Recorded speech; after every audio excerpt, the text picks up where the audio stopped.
Hello viewers, my name is Kevin, I'm 17 years old and I want to develop a video game. More specifically, what I want to do is a mix of an RPG and a story-focused adventure, and this is the first devlog. There are a couple of challenges that I will have to overcome.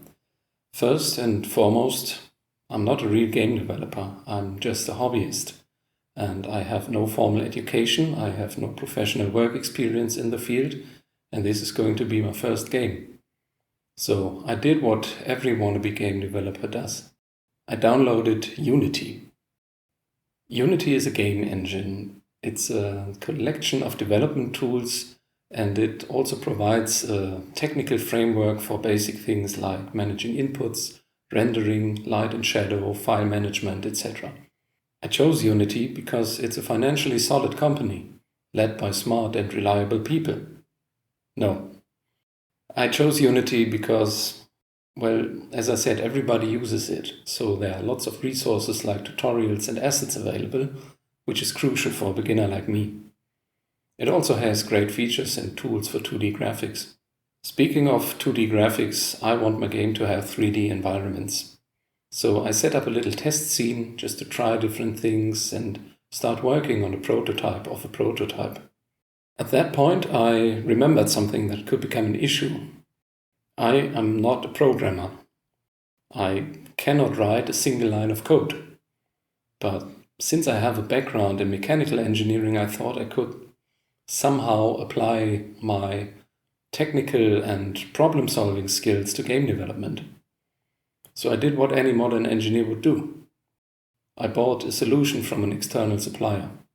The one I chose is called Adventure Creator, in short AC, and it's designed for creating a variety of adventure game styles without the necessity of coding. And while other toolkits offer more features or a wider scope of application, AC is well thought out. There's great support, and it has been used for loads of real finished games. So I know if I'm going to hit a wall with this project, it's at least not because of my tools, but rather because of me.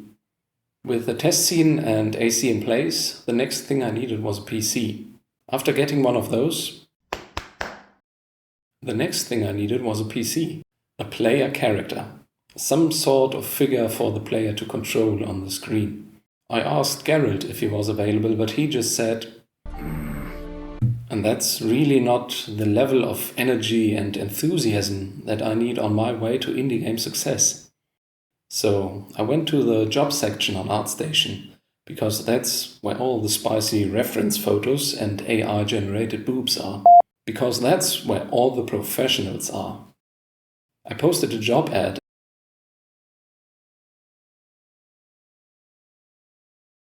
and after 2 weeks I already had 4 candidates. A robot mannequin, a robot Anakin, a robot who pretended to be human, and a box named Bob.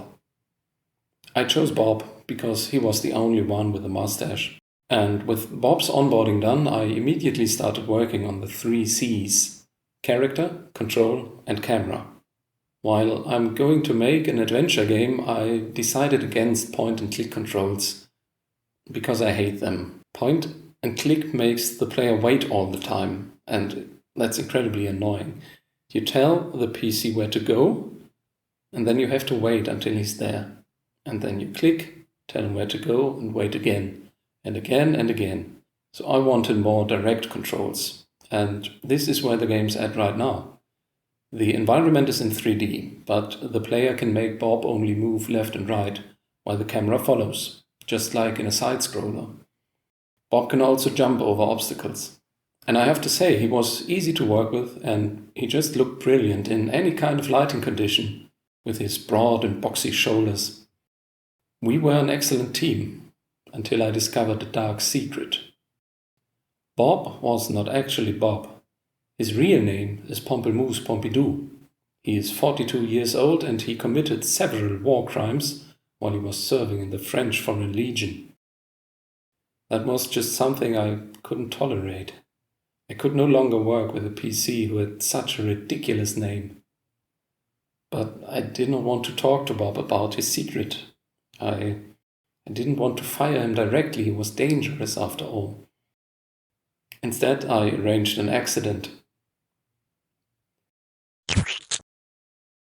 And there was again a developer with little more than a basic foundation of a game without a player character.